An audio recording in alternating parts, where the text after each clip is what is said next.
Hello. Hello. Hi, good afternoon. Good afternoon. Can you hear us?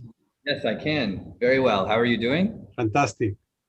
Lovely to meet you, Dr. Edna. Lovely to meet you, Mr. Shmuel. How are you? Very well today.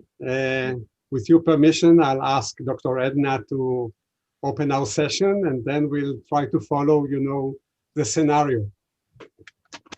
Thank you. So first of all, thank you very much. We are all very excited and very honored to have this conversation with you. I will tell you a little about our institute. It's the Israel Smart Cities Institute. It's an NGO. I am honored to be the chairperson, and Shmuel and myself are co-founders of this NGO. And our mission is to help cities become smarter all over the world. We are collaborating with other similar institutions worldwide, and we have a nice record of great projects that we do, some of them very prestigious. The one we are most happy with is going to be ended the end of this year. After 3 years, it's called the Trans-Urban EU-China project. It was funded by the EU, and we are very happy to help 4 cities in China getting smarter through knowledge sharing based on the first projects in Europe and in China in using technology for the well-being of citizens in cities. But we have others too. We don't have enough time. This time we want to focus on you and your organization and the future of what we can do together. I will just add a word about myself. I did a PhD at New York University, NYU, in a program called Media Ecology, which already in the 70s was focused on the interface between technology and society. And this has been my passion all the years, how technology can make our lives better. And we are still doing it in our institute. So it is my honor now to introduce my friend and co-founder, Shmuel Ben Tovim, to introduce himself, and then we will go forward to get to know you and your institution, which is, of course, the focus of our conversation. So the floor is yours, Shmuel. Thank you. Thank you, Edna. It's nice to meet you personally and also to speak after we've exchanged some indirect messages during the last few weeks. I've joined Edna to start the Smart Cities Institute for 3 reasons. First of all, she's a dear friend of mine for many, many years. The second reason is that I served myself as an elected mayor in a town in Israel, so I know what it's all about running a city. And the third one is that 2 years earlier, she helped me start our Fintech NGO, CityTLV. So I couldn't resist helping her, starting her initiative. Very shortly, my background is both in public and private sector. I was with the Ministry of Economy, then I was Israel's Economic Council in New York. Then I went back to banking and some other private business.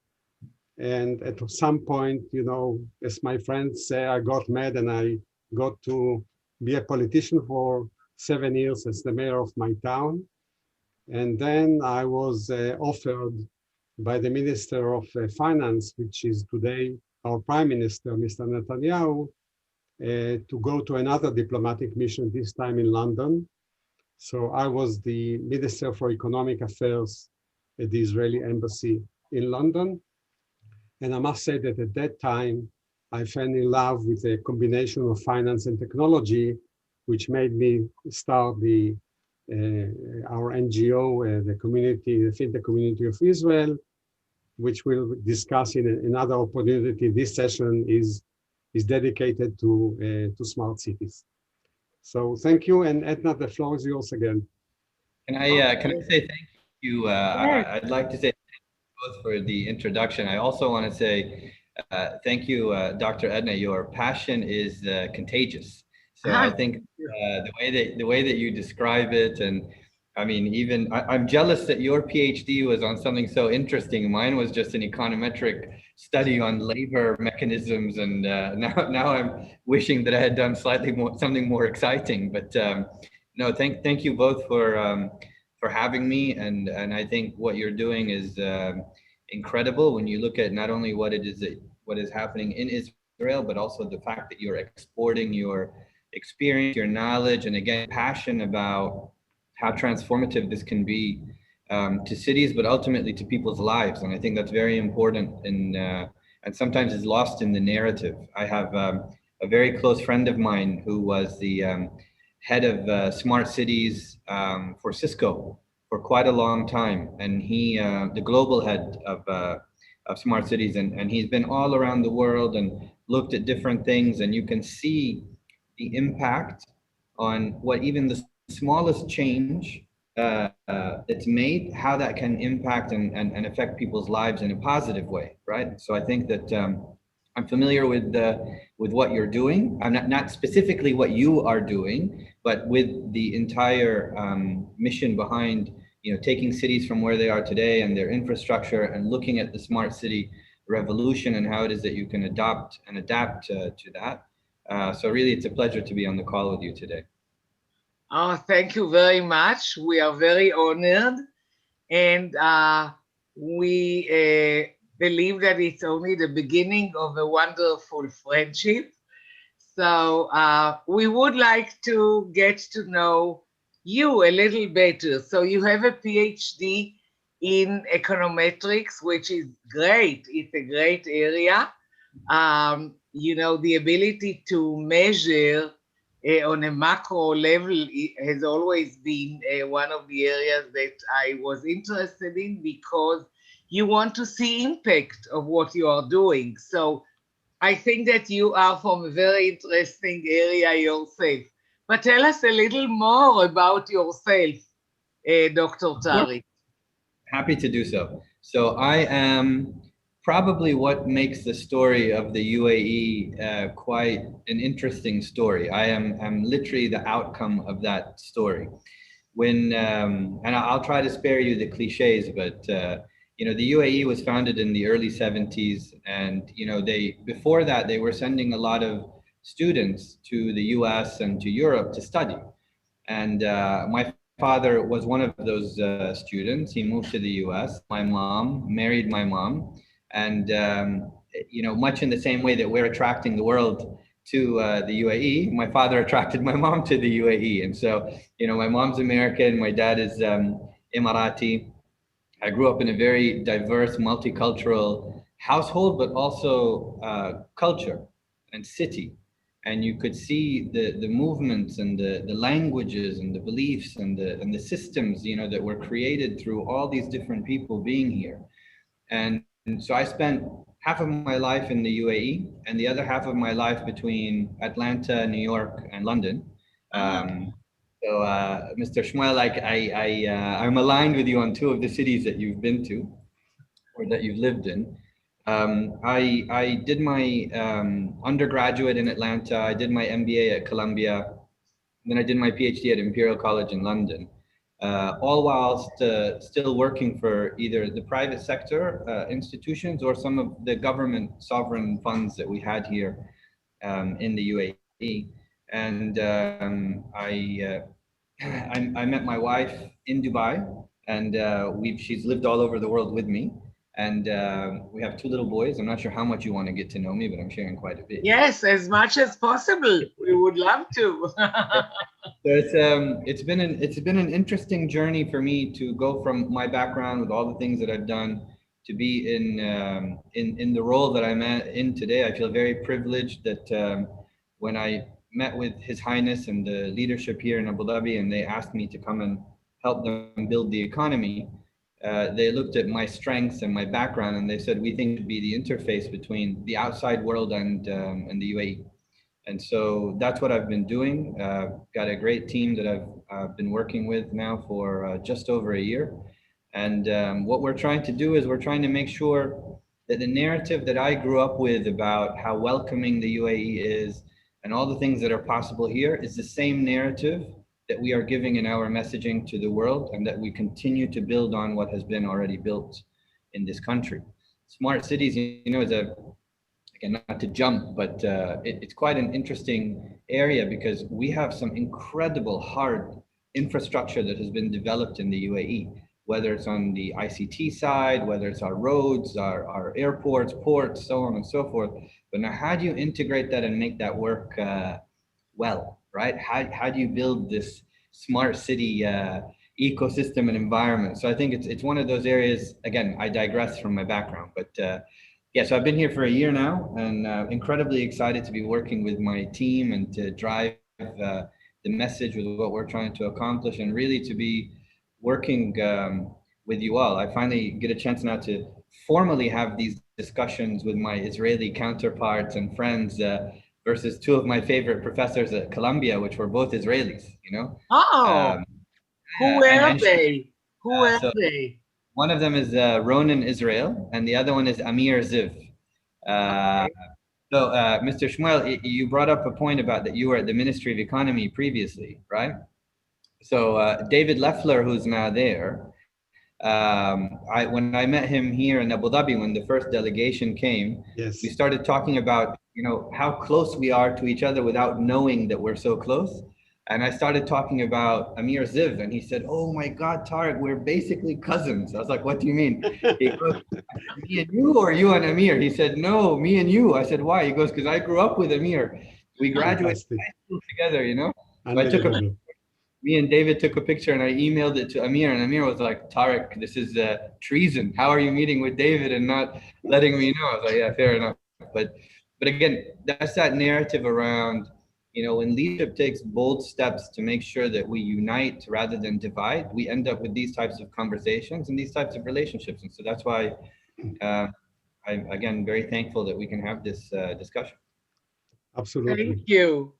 So, Shmulik, you take it forward now. Okay. We would like to know a bit more about ADIO, about the agency that you had. The discussions that has been going in the last few weeks between the countries had maybe three channels. One is opportunities for Israelis to invest in UAE. The second one is the other way around. Can we attract investment from the UAE to Israel? And the third was collaboration of many instances, mainly around technology. For instance, in the Fintech side, I became aware of the incubators that are in Dubai and in Abu Dhabi and all lately in Bahrain and so on and so forth. So I know that for each of these functions, there's probably an agency or a government ministry. So we would like, to see what should our expectations be from the cooperation with ADIO. What is your first priorities? Of course. So I'll answer that question by first giving you a little bit of insight into how it works in Abu Dhabi. So Abu Dhabi, over the last few decades, built some incredible institutions, some sovereign wealth funds, government-related entities, very large players in their respective sectors. And what they've done, they're all world-class. They have partnerships around the world, and there are lots of conversations that happen. Now, what Abu Dhabi is trying to do, or what it has been trying to do now, is how do you create a central agency, right, that is going to be able to deliver a message to the world that Abu Dhabi is open for business, to be able to work with all of these institutions that have been built, right? To be able to take advantage of the infrastructure and the opportunity. And that's where the Abu Dhabi Investment Office comes in. We were established in early 2019 by the government of Abu Dhabi to promote, attract, and facilitate on behalf of government. We do that in various ways, and I'll get to the specific points about how we can work with Israeli institutions. But we do that in various ways. We've got financial and non-financial incentives. We are a tax-free economy, essentially, other than VAT. And so our incentives are not tax incentives. They're typically always cash incentives. So we look at how it is that we can work with the right technology partners, with the right companies and policymakers to be able to deliver and execute. But more importantly, what we're trying to do is drive a single narrative and also be that funnel and filter for interest from the outside world into Abu Dhabi. That for us is very important, that the messaging is unified, but also that the experience is streamlined. So whilst we understand that our Israeli counterparts will be having discussions with other institutions in Abu Dhabi, they can still use us as the hub to access information, to understand the data points that exist, to be connected, to take advantage of our remit and what our options and areas of expertise are where we can. Now, to the point that you were making about those three different options, we definitely have a lot of interest from UAE investors and institutions on establishing in Israel and connecting with the right counterparties there. We've been working with Invest in Israel, with the Chamber of Commerce, with some other institutions to make sure that from a filtration process, we have the right access from the government level so that from a public sector perspective, we're able to help the private sector thrive. Now, on the Israeli into Abu Dhabi, we've been having those conversations, leading the narrative. You may have noticed, depending on where you're based, we have billboards up all over Tel Aviv, advertisements in the newspaper. We're opening an office there soon. So whilst it's very impressive and it's quite flashy, what we're trying to do there is drive home the point that the Abraham Accords are more than just a political statement. It's more than just a political relationship, right? This is about the economic ties that we can build with one another through having the right engagement and the right tools in place to make things thrive. Now, to the third point that you brought up about the collaboration, that for us as audio is really what drives all of us to come in every single day, is we're looking at how do we partner with companies? How do we make sure that we understand their business plan and they can grow here?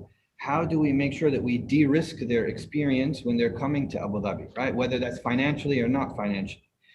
We want to make sure that we are building relationships for these companies to be able to take advantage of everything that's on the ground in Abu Dhabi and to make sure that it's as simple as possible. So the collaboration is massive for us. We want the platforms to come set up. We want to learn from both the positives and the negatives of what our Israeli counterparts have experienced. We need to understand what we should do, how we can tailor that, how we can tweak it, and how we can grow together. That's essentially what we do. Fantastic. Before turning back to Edna, I would like just to really commend your staff. I've been in touch with several people and ask some of the questions you just raised. Can you put me in touch with ADGM, with others? They did everything efficiently, immediately, and with a smile. So you should be proud of them. Well, none of them are here. So if you want to give me honest feedback, you can as well, right? So that's okay. Good. Edna. So the next question that I would like to ask you, I believe in quick, small wins. I believe that the future emerges out of experimentation. I believe that this is how innovation happens, that we start small and slowly we create a critical mass. So my question to you, we would like, of course, very much to succeed together. And I believe that together we always succeed. So my question to you is, where do you see the opportunities that two institutes such as ours and yours, I might say, because we are a connector the same way that you are. We see ourselves leading the smart cities ecosystem in Israel.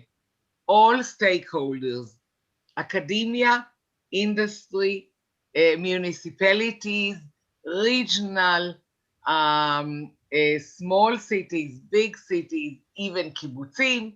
You might have heard about them. So when we are leading this ecosystem and help people even inside Israel learn what collaboration is all about, and of course to help create these collaborations worldwide, and understanding that innovation happens in what we call the triple P, the public-private partnership. So it seems that I enjoy your smile and I understand that we are on the same page. So what can we do quickly to create these success stories, which we can then weave into this big story of how great it is to do business together between our two countries? So it's a great point. It's a great multiple points, I should say. Thank you. I suppose the way that I look at this, right, is I agree with you. There are small wins. And if I look at what drives me every day, what drives me every day is delivering on what our mandate is, right?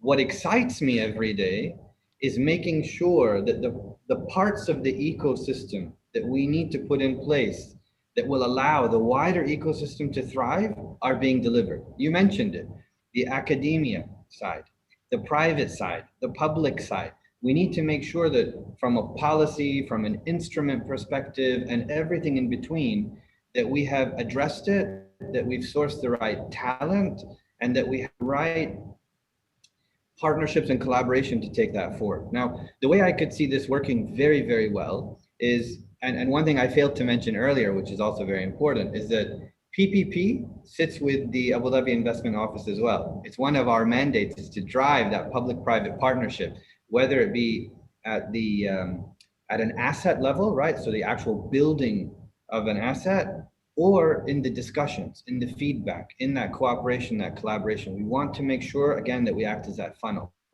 Now, the easiest way that I can see this working is today we've identified sectors and clusters that are important to us in the immediate, right? These are 2020 relevant in terms of addressing the common issues that all of us face. And then there's the wider growth aspirations that we have. And we've identified opportunities in every single one of those areas that we can share with you, that you can then come back and say, actually, we believe we have this company or this institution or this program. And this is how it is that we believe we can plug into what you're trying to accomplish. So I look at our hard infrastructure. How can you use with the roads and bridges and so on? I look at the financial services side. We have one of the most developed financial services ecosystems in the region, and yet it's ripe for disruption. Yeah, it's ripe for disruption, right? I mean, I don't ever have to walk into a bank branch. I can do everything from my phone, right? But it's still ripe for disruption. We need to make sure that we keep driving that. And I think there's a lot of opportunity between what has occurred in Israel and what we're building here so that we can cross collaborate. So that's one of the easiest ways I can see it from our side. Now, from your side, we probably look at the same thing. We have investors that are looking to take advantage of the opportunities that present themselves in Israel. We want to understand how we can contribute, how we can extract that knowledge and that learning and be able to apply it here and elsewhere. So the beauty of this is not so much just in the singular relationship between Israel and the UAE or Israel and Bahrain. It's in the fact that you have other parties that are coming into this discussion that want to benefit from the fact that we have this link now. And this is where I see a lot of opportunity for how Israeli companies can use the UAE as a springboard into the region, and vice versa, using the relationships and the technology that Israel has created to be able to work with our partners in a more seamless manner. Thank you. To be a little more specific, I would just like to ask a more specific question along this line. My experience has been that the barrier to innovation is very often not the technology, but the business models.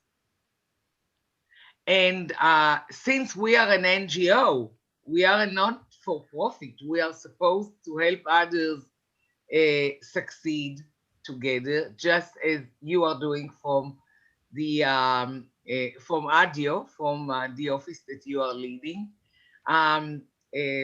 My question, my specific question is, do you have in mind any specific business models that we could experiment with? We don't need to know for sure that it's going to work, because then it's not innovative, but some innovative business models that we could experiment together? So I'll answer that question after I ask you a question, if that's okay. Okay. So I already know that Mr. Shmuel is very interested in fintech, right? So let's put his interests aside for a moment, and me and you will have a conversation. Okay. What is the sector that is really interesting to you? And I ask that because there are business models within each sector here in the UAE and in Abu Dhabi that are slightly different depending on what you do. So it'd be interesting just to understand that. I would first tell you that what is so unique about ISKI, the Israel Smart Cities Institute, is that we are a group of experts from Israel and abroad. We have some friends from overseas who joined us because they believe in what we are doing, and they are friends of ours, and they became members of our experts group. And we cover all the areas of smart city, all the different aspects. This is why I decided to found this organization, because personally, I know that I am focused on some specific issues that have to do with smart cities, such as smart education or engagement of citizens and community development. But other areas of expertise are not mine. So the idea was, if we do not practice what we preach, how can we succeed? So if we say we have to collaborate, so first we collaborate. So the model for us is that we are an NGO, which means that we collaborate with the municipalities, we collaborate with the big technology providers, we collaborate with academic partners. For example, in the big project that I told you about, Tsinghua University, which is the leading university in China, is one of the partners. So we are very proud of that. And the uniqueness is that when a mayor comes to us and says, I would like to make my city smarter, what can you do for me? We collaborate with the executive team of the city, and together we create a vision and a roadmap and a portfolio of many, many projects that can lead there, because you already know that we believe in experimentation. So just for an example, we had the mayor of the city of Paphos from Cyprus get in touch with us and said, we would like to make Paphos a smarter city. So will you help us? So we collaborated with them, and together, very quickly, within a few months, we already helped them create a brand for Paphos. You know, a city needs a story. You talked about the story. Maybe we can think together about what is the story of Abu Dhabi.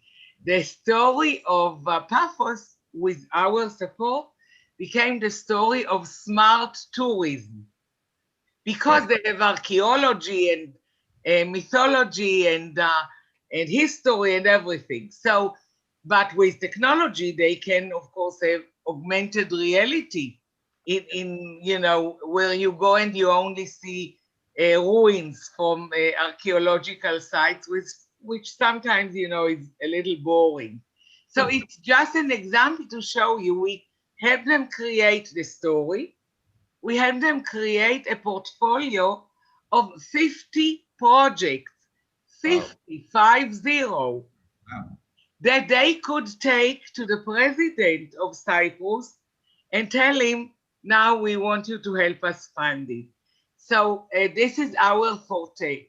So any area, if you want to start with transportation, education, health, anything, you just tell us and we will see how we might collaborate. Or if you want to help to work together with us to create the big story, the big global story of Dubai. What is the brand of Dubai? For us, first of all, it is that you are a friend of Israel now. But of course, you want a global story. So how we can brand Dubai as Abu Dhabi as the most innovative or whatever, but in what specific area? Because everybody says innovation. So you just have to challenge us, and we will work together, always together, to see what we can do better, faster, and cheaper than anybody else. So that is a brilliant response. Thank you so much. I already have a couple of things that I think you could help us work on, right? I Great. look at things like You know, you education. stole my next question, so go ahead. When we look at education, right? I mean, today, if you want to build an innovative, technology-focused, R&D, knowledge-based economy, you need to have the building blocks in place, right? And that's going to be how you educate youth, right? To how it is that you attract the best talent on a global level and have them engage, right? We need to make sure that we build this mindset of engagement that leads to integration, right? Of participation that leads to collaboration. So again, without sounding cliche here, we want to take these pieces and move them across. I look at the education system today. There's a lot of effort going into that early childhood development, right? And then how it is that you take that early childhood development and you're able to then focus those students based on their strengths and their skill set and what they're looking for, and then grow it. But there are pieces in that chain that have not been developed as rapidly as that early childhood component, right? So that's just the education component. Then you start differentiating between the traditional education part and the technology that's associated now with education, right? And then you bring in the psychology component, the healthcare, the medical part of it, right? In terms of how it is that you want to reach out to students and how you want to work with them, and that mental health component, all the way into how it is that you get the universities to then take those students, develop them, plug into what it is that each one of the sectors is doing here, and be able to produce the talent that is needed. So this is a 15, 20-year project that requires quick wins today to get it on track and moving in the right direction. So this is just one project I can think of out of many that we could probably work on. And I had a call this morning with the head of the Early Childhood Authority, and we were looking at ways that we could work together to help support edutech and early childhood technology companies through grants and rebates by bringing them to Abu Dhabi. So this could be something that we work on definitely, for sure. And it's a passion of mine as well. Education, Wow. that has been drilled into my mind since I was young. So it's Great. work on. Yeah. Great, lovely. We could start with that. I already have some specific ideas and some specific technology and everything.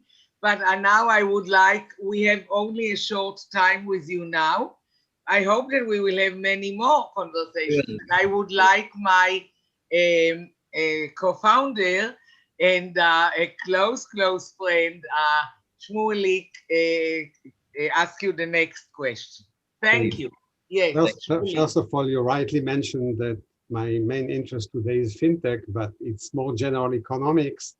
And in this particular institute, I'm trying to educate, so to speak, mayors and other political leaders that running a town is like running a business, that forgetting the economy is the most severe mistake they can make.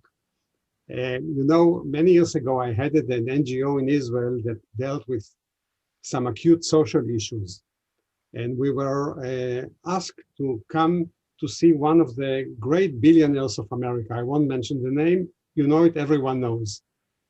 And we came to the meeting, and he was quite sure that we are going to pull out a shopping list and see where we would ask him to put his money in. But we said, our first question to you is, what can we do for you? So he was taken back, and from that developed a very nice relationship. So this was the formal question that you partly answered, but we are always open to any suggestion or even tasks that you want to put on us, and we'll be happy to address and to talk about them. My last point is we talked very much about the bilateral relationship, what we can do together. I think the even more interesting, or as well interesting, is trilateral relationship. What Abu Dhabi and Israel can do together in third places. Each bringing its own strength, its own resources, and trying to do good in other countries together. And I think that the more we get to know you and you get to know us, we can develop, and I'm sure that, you know, there is a combination, I think, from heaven. One of the things that I was involved with is the ranking of Israel as a financial center. There is a ranking published in London every 6 months. And I think Tel Aviv and Abu Dhabi are about the same level right now.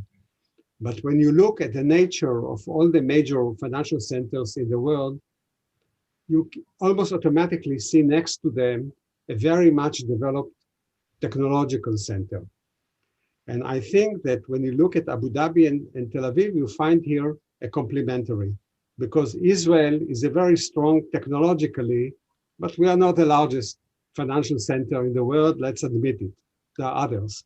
On the other hand, your area represents such, you know, giant financial centers, but maybe lack the technology side. So there is a match here. And I think the same goes to smart cities and to other areas. But again, because we complement each other, we could also look at the rest of the world for opportunities. Absolutely. And I think when you look at some of the sectors, and we've begun to map this out in terms of where we believe the opportunities exist for us to complement one another, but then also where the opportunities exist for us to potentially disrupt the status quo in each market, right?